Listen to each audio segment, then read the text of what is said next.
Bismillahirrahmanirrahim. Alhamdulillahi Rabbil Alamin. Wassalatu wassalamu ala ashrafil anbiya'i wal mursalin wa ala alihi wa sahbihi ajma'in. Alhamdulillah, murid-murid yang dirahmati Allah sekalian, apa kabar? InsyaAllah hari ini kita akan sambung lagi pembelajaran kita dalam bab yang berikutnya, yaitulah bab ke-20. Tajuk kita pada hari ini adalah istinja, suatu tuntutan. Oke.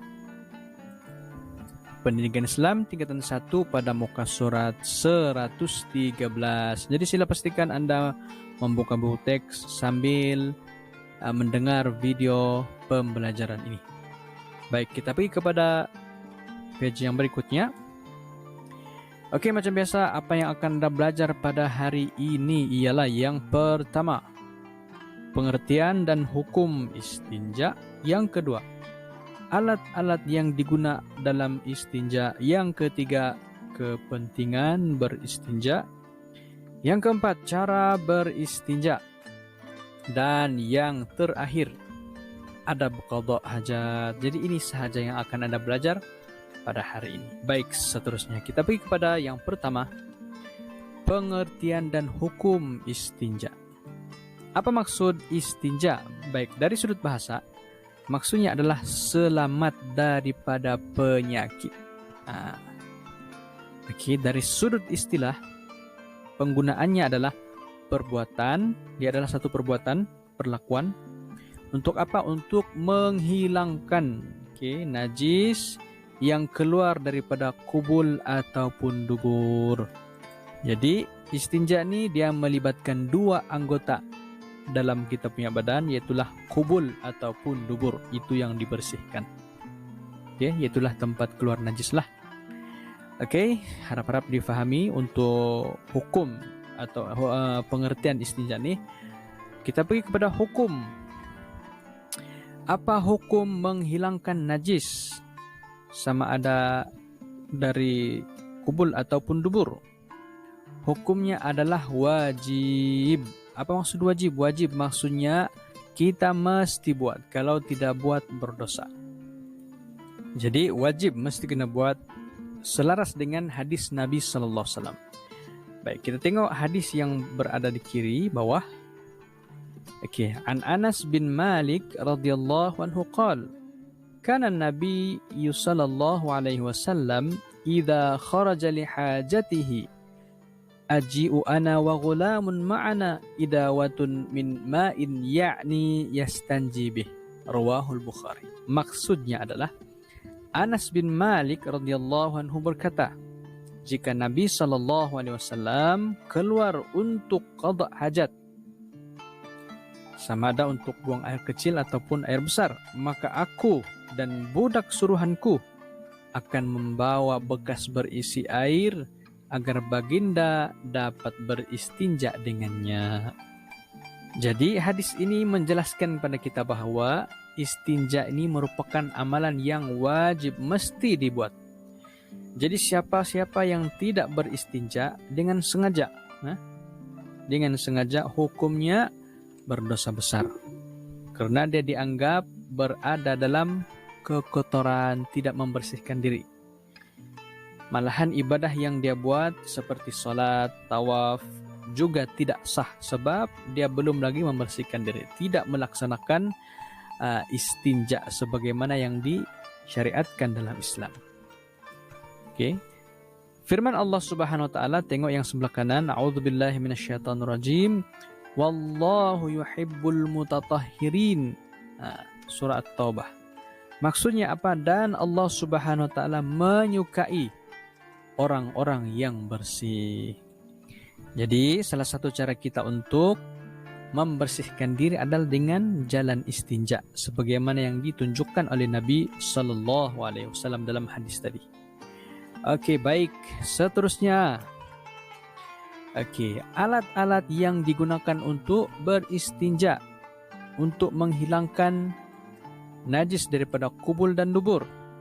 Yang pertama kita tengok atas sekali, yang tulisannya berwarna merah, tisu. Yang kedua, kertas. Nah, terus kain, seterusnya kulit kayu, yang berikutnya batu, dan seterusnya yang terakhir adalah daun kering, mesti daun kering. Jadi ini adalah alat-alat untuk beristinja, menghilangkan najis. Baik, seterusnya. Bahan yang haram digunakan untuk beristinja, tidak boleh kita guna untuk beristinja.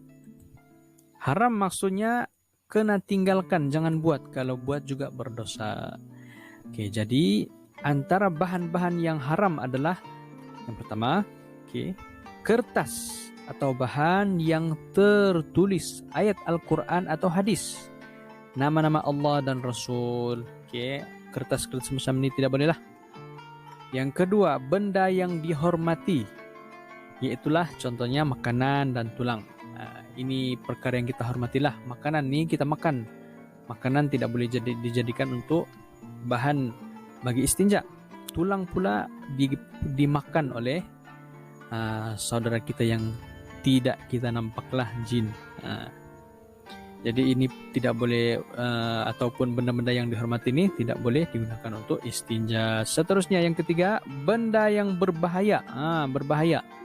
Contoh kaca dan buluh. Ini tidak bolehlah, nanti boleh mendatangkan kemudaratan, sedangkan memudaratkan benda itu dilarang, haram dalam Islam.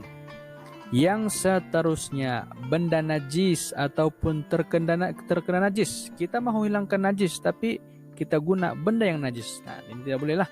Contohnya tahi binatang yang kering. Mentang-mentang dia kering, nampak macam bersih, tapi sebenarnya tidak boleh.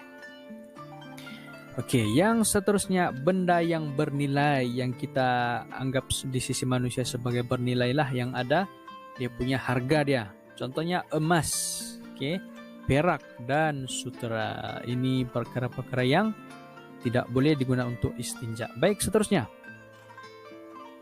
Kepentingan istinja. Apa kepentingan istinja? Sampaikan Nabi SAW, tunjukkan kepada kita cara istinja yang betul dalam hadis yang dibacakan tadi, dan sampaikan dalam ayat Al-Quran surah tadi, surah At-Taubah, Allah merakamkan pujian kepada orang-orang yang bersih, yakni Allah suka kepada orang-orang yang bersih. Jadi apa kepentingan kepada istinja nih? Kita tengok hadis Nabi SAW. Baik. Hadisnya berbunyi seperti ini. An Ibn Abbas radhiyallahu anhu qala, marra Rasulullah sallallahu alaihi wasallam ala qabraini faqal, amma innahuma la yu'adziban wa ma yu'adziban fi kabir, amma ahaduhuma fakana yamshi bin namimah wa amma al-akharu fakana la yastatiru min baulihi, muttafaqun alaih. Hadis ini maksudnya adalah Ibnu Abbas radhiyallahu anhu berkata bahwa Rasulullah sallallahu alaihi wasallam pernah melalui 2 kubur. Lalu baginda bersabda, satu hari Nabi melalui 1 kubur dan Nabi bersabda, sesungguhnya kedua-dua orang dalam kubur ini sedang disiksa, dan mereka bukanlah disiksa kerana dosa besar. Seorang daripada mereka disiksa kerana selalu mengadu domba, manakala yang seorang lagi tidak bersih daripada kencingnya. Tengok kepentingan istinja. Bila mana tidak beristinja,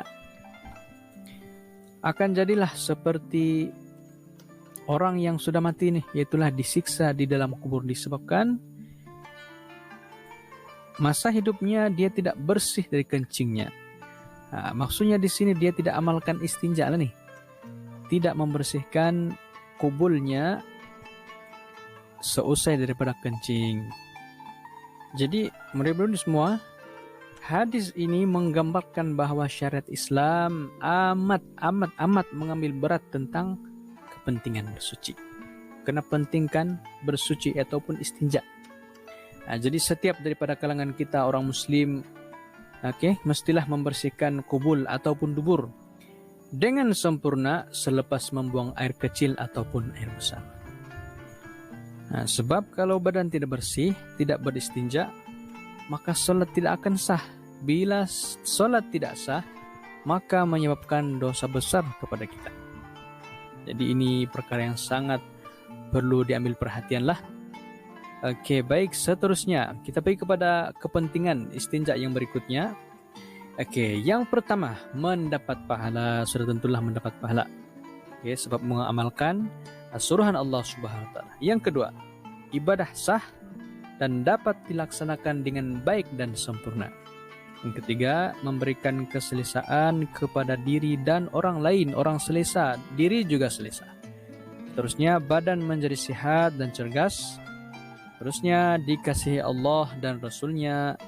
Dan yang akhir sekali, terhindar daripada penyakit. Sebab sentiasa menjaga kebersihan pada badan selepas beristinja, terutamanya selepas beristinja.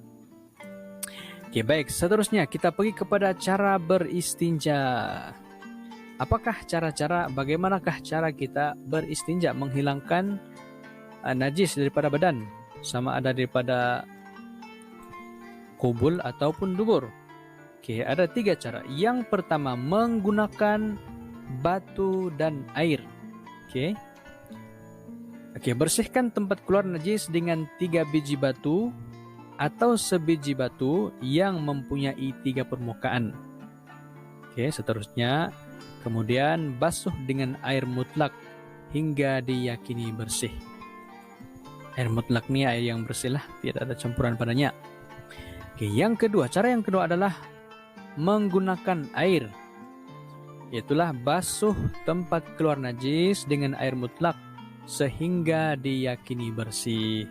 Itu cara yang kedua. Cara yang ketiga adalah menggunakan batu ataupun benda yang kesat. Oke, benda yang kesat ini macam kulit kayu lah.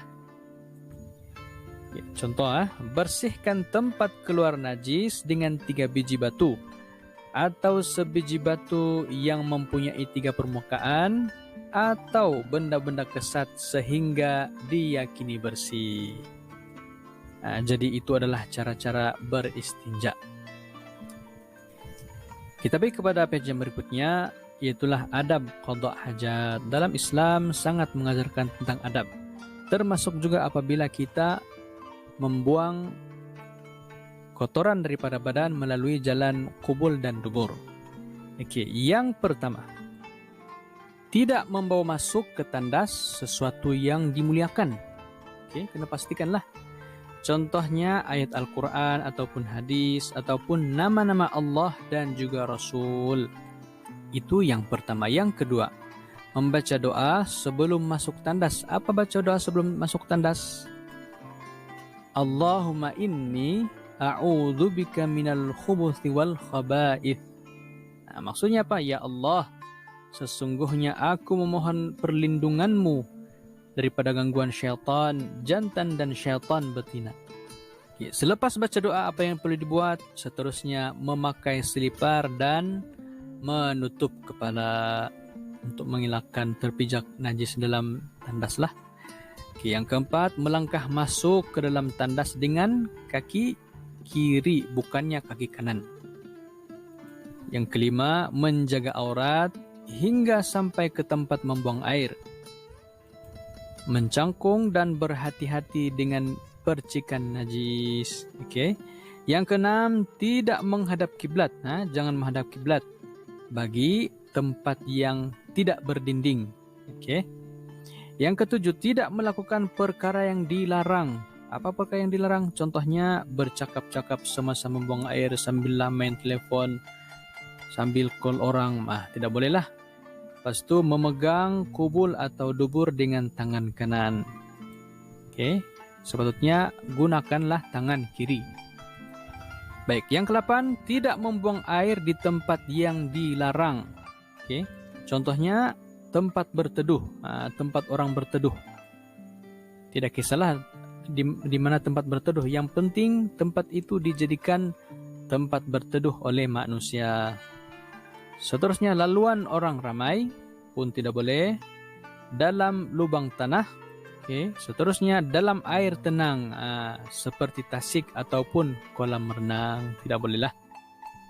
Masa mandi di kolam renang kencing tidak boleh, ataupun membuang air besar lagilah tidak boleh. Oke, yang 9 beristinja sekurang-kurangnya sekali dan sunnah ditambah menjadi 2 atau 3 kali. Yang ke-10 membersihkan tandas agar dapat digunakan oleh orang lain. Sudah kita guna, bersihkan baliklah. Oke, yang terakhir yang ke-11 melangkah keluar dengan kaki kanan dan membaca doa. Apa doa yang perlu dibaca? Ghufranak alhamdulillahilladzi adhaba 'annil adza wa 'afani. Itu bacaannya. Maksudnya apa? Dengan mengharapkan keampunanmu, segala puji bagi Allah Subhanahu wa taala yang telah menghilangkan penyakit daripada badan dan menyehatkanku. Jadi itu adalah adab-adab yang perlu dijaga apabila kita pergi untuk qada hajat. Jadi itu sahaja pembelajaran pada hari ini. Moga-moga bermanfaat. Moga-moga murid semua dapat memahami apa yang disampaikan pada hari ini insyaallah. Oke, kita akan sambung pula pembelajaran pada bab yang berikutnya pada masa akan datang. Assalamualaikum warahmatullahi wabarakatuh.